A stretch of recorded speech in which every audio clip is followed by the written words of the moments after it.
Man, it's hard to believe this dude is entering his 9th NFL season already, but Limbaugh Hungry has earned his nickname for snacking on players in the backfield under Mike Zimmer's defense. And as well as we see here, he's willing to bulldoze and manhandle any interior lineman to get to his meal ticket.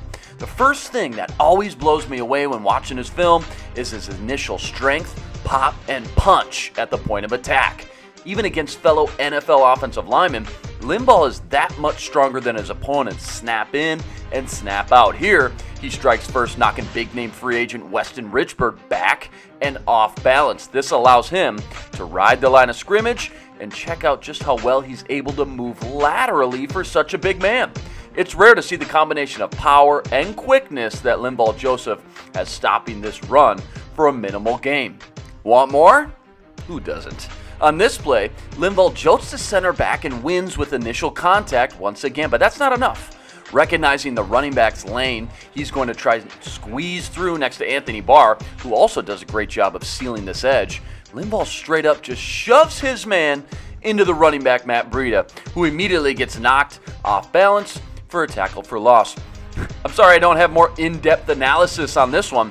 Limbaugh Joseph's just a beast and literally shoves this offensive lineman backwards into running backs. Poor Weston Richburg, posterized in his first game for his new team. Don't worry, Richie, it's not you, it's Limbaugh Hungry. Just 2 plays here, but once again showing you the importance of having such a dominant nose tackle and what it does for this defense.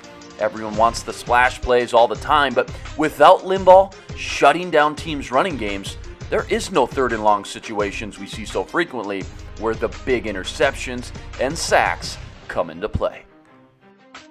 Another stud on the defensive line Sunday was Danielle Hunters. Now, many thought last year was going to be a breakout season for him. However, he seems primed and ready after just 1 game to show the world just how truly special his potential really is. Just 1 sack and 4 tackles on the stat sheet just doesn't do justice how impactful and influential his game was to the final score and the players around him.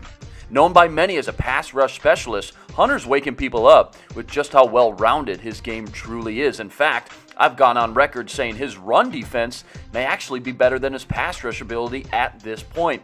When he uses these long and powerful arms to hold defenders in check and seal the edge, there's just not much these offensive tackles can do. Meanwhile, I was blown away by the energy and this non-stop motor you're seeing here that he played with for full 4 quarters, helping get after Jimmy G and make his life as miserable as possible, forcing these quick and off-target throws, stuff again you won't see in the box score Monday morning. These hustle plays won't show up either, and that's a shame. Screaming back into the play despite 5-10 yards downfield, Hunter chases down ball carries with everything he's got. A coach's dream. You can't draw up any better than this. This defensive line is absolutely loaded with talent, but when you really start to break down Hunter's physical traits with this high-end motor and energy, it's clear he will be the best of the bunch when his full potential is reached. What a luxury to have mentors and teachers helping him along the way, from Everson Griffin to Andre Patterson to, oh yeah, Mike Zimmer. Well, we knew the 3 safety packages were coming, but I don't think anybody expected it to be Jaron Kearse in the mix over George Iloka. They clearly knew something we didn't, and it worked to perfection. Kearse was in on over 20 plays, and specifically helped out when Trey Waynes and, of course, Mac Alexander were out of action. Kearse's assignments blew me away, though, as he lined up in both off and press coverage in the nickel slot role, showing off some man coverage and fluid hips, to be honest. I've just never seen from him before. While he wasn't making the splash plays himself specifically, it's hard to argue when he was on the field, the impact and most importantly, the end result he helped contribute to.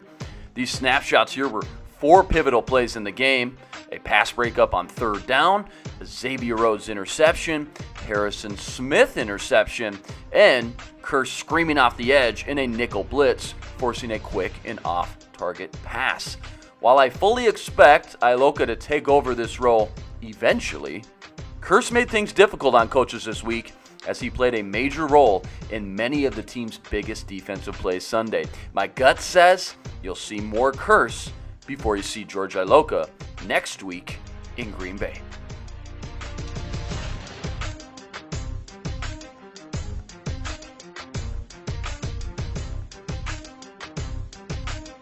Lastly, a fun one to wrap up. How good is Stephon Diggs?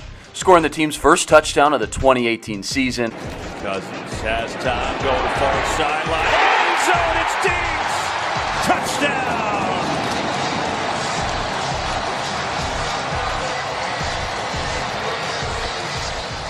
But it's once again his route running, led by foot quickness and explosion, that took people's breath away. The route of the day had to come on this double stutter, 15-yard comeback on the great Richard Sherman, who, by play's end, was wrapped up like a Wetzel pretzel after the first down connection. Even Richard Sherman was tongue-tied after the play.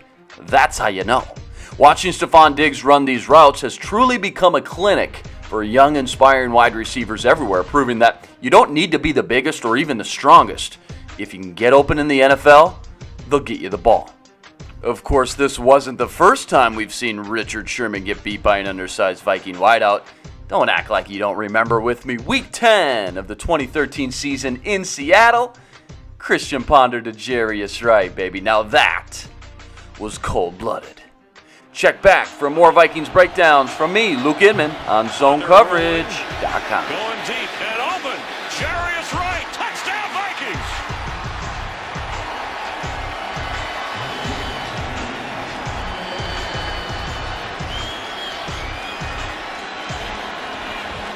For Jarius Wright, his first touchdown catch this season, 38 yards.